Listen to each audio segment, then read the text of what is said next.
देखिए बच्चों, आज का हमारा टॉपिक है त्रिभुज, और ये हमारा कक्षा 6 में और 7 में है, और वैसे इसका उपयोग आपको अपर एजुकेशन में भी मिलता रहेगा। तो सबसे पहले हम समझेंगे त्रिभुज हमारा होता क्या है। त्रिभुज का अगर हम शब्द को तोड़ दें तो यहां से हमारा टूटे हुए शब्द बनेंगे त्रि प्लस भुज। त्रि को संस्कृत का शब्द है, वैसे हम हिंदी बोलते हैं तीन। क्या बोलते हैं? तीन। और भुज का मतलब हो गया इसकी भुजाएं। अर्थात हम क्या कह सकते हैं, ऐसी आकृति जिसकी कितनी भुजाएं हो, तीन भुजाएं हो, हमारी क्या कहलाती है? त्रिभुज कहलाती है। दूसरी कंडीशन हम समझ सकते हैं इंग्लिश से। हम इस सब को भी अगर तोड़ना चाहें तो कैसे तोड़ सकते हैं? इसको हम तोड़ेंगे ट्राई प्लस एंगल।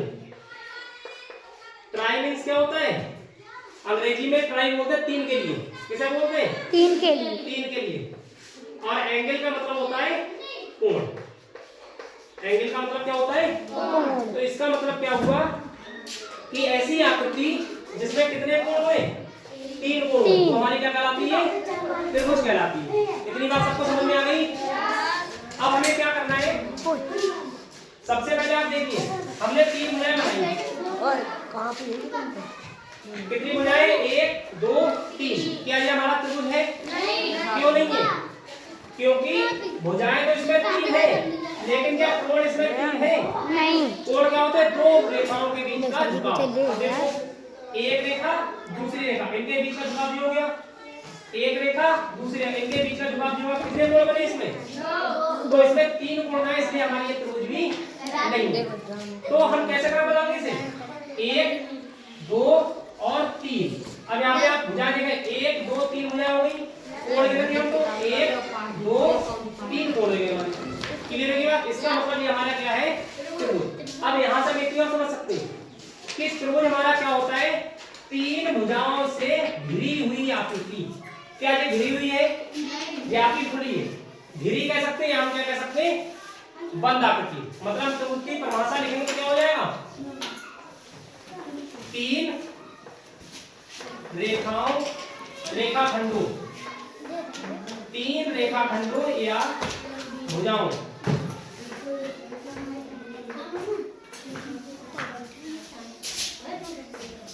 से घिरी या बंद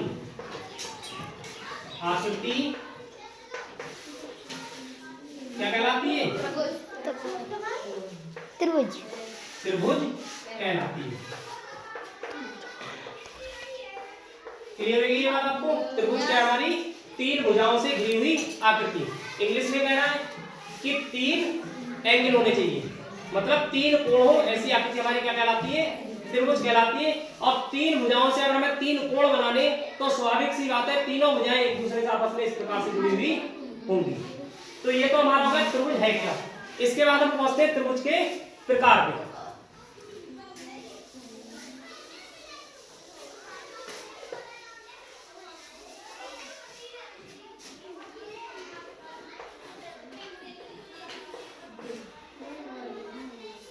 तो जैसे अभी हम लोगों ने क्या देखा कि त्रिभुज का जो पहचान थी वो हमारा कैसे त्रिभुज से भी आई निकल गया और ट्रायंगल से भी आई। त्रिभुज से क्या है? जिसमें तीन भुजाएं हैं, और ट्रायंगल का मतलब जिसमें तीन कोण हो। तो हमारे त्रिभुज के प्रकार भी दो प्रकार से होते हैं। पहला भुजाओं के आधार पर। किसके आधार पर होता है? भुजाओं के आधार पर।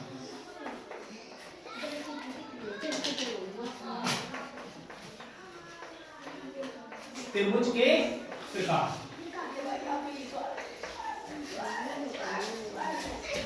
हमको क्या करना है? भुजाओं के आधार पर त्रिभुज देखने कितने प्रकार के होते हैं। अब हमें क्या करना है? सबसे पहला भुजाएं कितनी त्रिभुज में? तीन। अब भुजाओं के आधार पर जैसे हमने क्या किया, एक त्रिभुज बनाया, आवाज नहीं, एक त्रिभुज बनाया, इसमें ये वाली भुजा इसके बराबर थी अपने बराबर। तो क्या भुजाएं बराबर है इसकी? दो। तब हमारा त्रिभुज कौन सा होगा?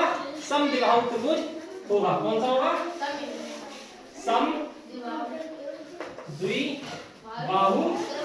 त्रिभुज का ये संख्या हम लिखने के लिए कैसे बना भी सकते हैं। तो पहला त्रिभुज क्या होगा, समद्विबाहु। दूसरा त्रिभुज हमारा क्या होता है, हमारे ये भुजा इसके बराबर और ये भुजा इसके बराबर, तीनों भुजा बराबर है। तो हमारा ये कौन सा कोण हो जाएगा, समबाहु, जिसकी सब भुजाएं क्या होंगी बराबर। तो दूसरा हमारा हो जाएगा समबाहु त्रिभुज। और तीसरा हमारा क्या होगा, जिसमें एको भुजा आपस में बराबर, ना तो ये बराबर हो, ना ये बराबर हो, ना ये बराबर हो, तो वो त्रिभुज हमारा कहलाता है विषम बाहु। विषम माने अलग अलग, विषम बाहु त्रिभुज। क्लियर होगी। तो ये तीन प्रकार के त्रिभुज हमारे होते हैं भुजाओं के आधार पर। अगले हमारे होते हैं कोण के आधार पर। आप लोग आते ना करें, कोण के आधार पर त्रिभुज के प्रकार।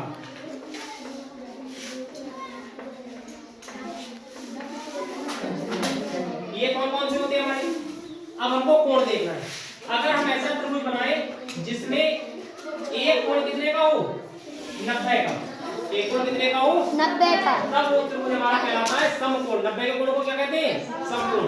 तो पहला इसमें प्रकार हो जाएगा हमारा समकोण त्रिभुज। समकोण त्रिभुज, समकोण त्रिभुज का संकेत भी बनता है इस प्रकार। क्लियर होगी इतनी बात। दूसरा हमारा ऐसा त्रिभुज जिसके सब कोण क्या हो, न्यून कोण हो। न्यून कोण का मतलब 90 से कम के, सारे कोण कैसे होंगे 90 से कम के, तो वो हमारा कौन सा कहलाएगा, न्यून कोण त्रिभुज। ये हमारा हो गया न्यून कोण त्रिभुज। तीसरा ऐसा त्रिभुज जिसका कम से कम एक कोण क्या हो, अधिक कोण, अर्थात 90 से ज्यादा का। किसी त्रिभुज में एक ही कोण अधिक कोण हो सकता है, एक से ज्यादा अधिक कोण है तो वो त्रिभुज नहीं बनेगा आपका, ये भी ध्यान रखिएगा। तो क्या हो जाएगा, जैसे अधिक कोण कैसे, ये मान लिया हमने 120 का कोण बना लिया और इसको ऐसे मिला दिया, तो हमारे लिए भी क्या हो गया, अधिक कोण त्रिभुज हो गया। तो तीसरा हमारा हो गया अधिक कोण त्रिभुज। समझ में आएगी। तो तीन प्रकार के हमारे कोण के आधार होते हैं, कौन कौन से, समकोण त्रिभुज, न्यून कोण त्रिभुज और अधिक कोण त्रिभुज। और भुजाओं के आधार पर भी कितने प्रकार के होते हैं, तीन प्रकार, समद्विबाहु त्रिभुज, समबाहु त्रिभुज और विषमबाहु त्रिभुज। इतने ही प्रकार के आपके त्रिभुज होते। हम इसमें एक और जोड़ सकते हैं जिसका नाम हम ले सकते हैं विषम कोण त्रिभुज।